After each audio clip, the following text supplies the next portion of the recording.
The third rock, the blue marble, Earth, home.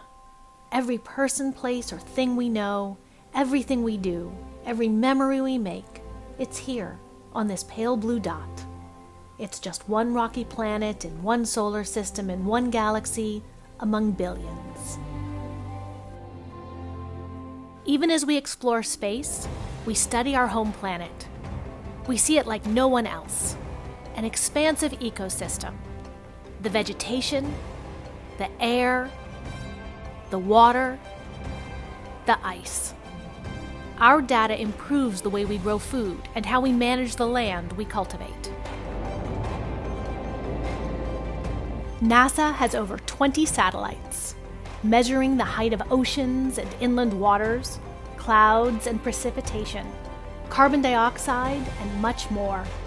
For decades, our data has tracked how all these Earth systems interact. From above, we see the connections. Cities transition into farmlands. Tributaries flow into rivers, into the sea. Winds move clouds around the planet.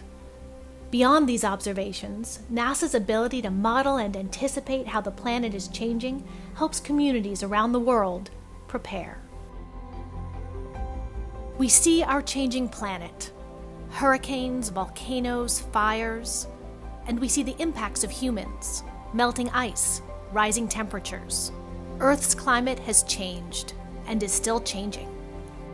Our data gives us the understanding to adapt and to protect our home planet in new ways.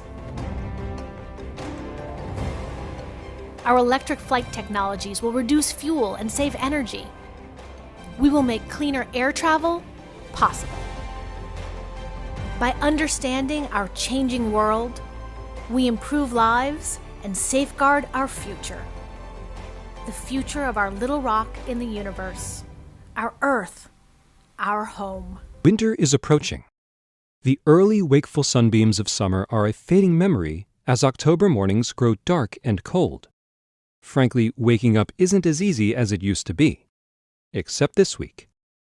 In the days ahead, if you find yourself yawning over your morning coffee before sunrise, longing for repose, just take a look out the window.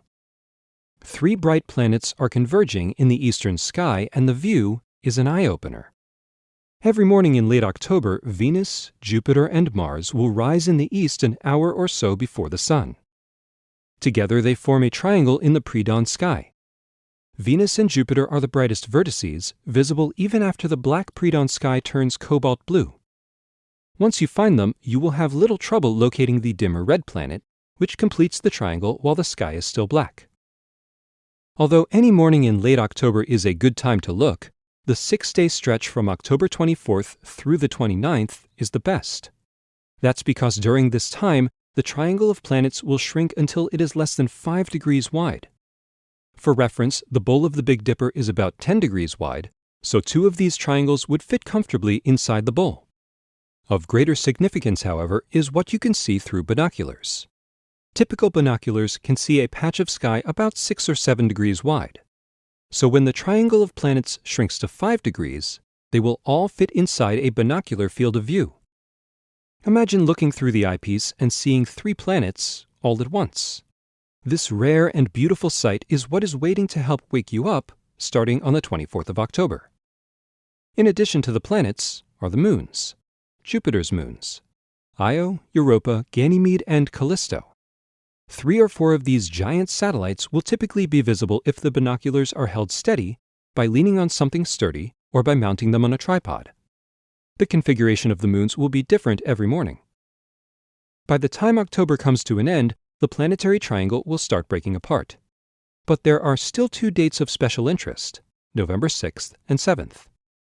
On those increasingly wintry mornings, the crescent moon will swoop in among the dispersing planets for a loose conjunction guaranteed to dislodge the sleep in your eyes.